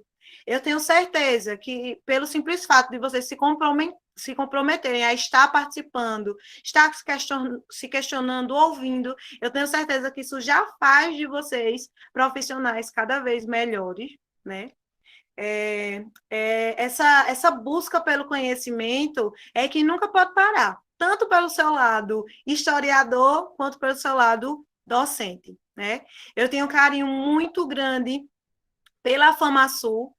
Antes de estudar na FamaSul, enquanto bolsista, eu fui bolsista da casa. Eu paguei 2 meses a FamaSul e o governo me devolveu os 2 meses que eu paguei, porque eu era bolsista do ProUF. Foi o auge para mim. Com o dinheiro devolvido, eu comprei meu computador e sempre fui bolsista na casa. E, assim, antes de estudar na FamaSul, eu fui admitida em 2 universidades federais. E eu sei que você já deve ter se deparado com a FamaSul. Faculdade privada não tem o mesmo potencial de uma universidade pública. Não sei se vocês já se depararam com isso, mas eu já me deparei diversas vezes. E eu tenho para dizer que quem faz o espaço é quem está nele. Paredes não trazem estudos, não trazem diplomas, espaço físico muito menos. Então, o que faz a gente ser melhor é o nosso comprometimento. E a FamaSul foi de extrema importância para a minha formação. É uma casa que eu vou levar sempre para onde eu for. Eu vou levar, e eu acredito que vocês todos têm esse carinho. Os professores de lá são, assim, particularmente, muito amigos meus. Eu tenho muito a agradecer por cada um que passou. André já foi chegando no finalzinho, já peguei André para amigo mesmo, já no final. O professor Alexandre acompanhou minha caminhada desde o começo. Professor Vilmar também, a quem eu sou muito grata. Então, obrigado, minha gente. Eu espero ter contribuído o pouquinho que eu sei, espero ter contribuído na formação de vocês. Sou muito grata por esse tempo, por vocês me ouvirem, e que estou à disposição, tá certo? Alguma pergunta, alguma dúvida, tá certo? O tanto que também, né, já aviso que qualquer dúvida, vou bater na porta aí de vocês também. Desejar aos futuros colegas de profissão muita força, muita garra e discernimento, né? Nós estamos vivendo tempos um pouco obscuros na educação, mas quem faz a diferença somos nós, exclusivamente nós. A gente vai sair mais fortalecido disso. É ruim dizer que tem que acontecer uma coisa boa para a gente sair fortalecido, mas infelizmente é assim, e eu acredito que vocês vão sair mais fortalecidos disso também. Ao pessoal que já está no 8º período, força, TCC parece que vai enlouquecer, mas vai dar tudo certo. E o pessoal que está aí no começo, que não desista, que eu tenho certeza que vocês têm potencial. Professor André, professora Carla, professor Alexandre, mais uma vez, muito obrigada. Me senti extremamente acolhida e abraçada. Muito, muito, muito obrigada. E boa noite a todos e a todas.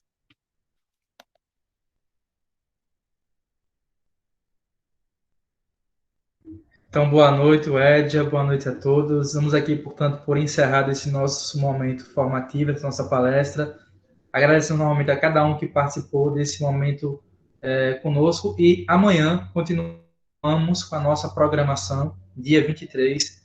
Então, será lançado para os e-mails de vocês o link para que vocês possam participar da continuação dessas atividades complementares com uma nova palestra. Acho que amanhã, se não me engano, com o professor Alexandre, não é esse, professor?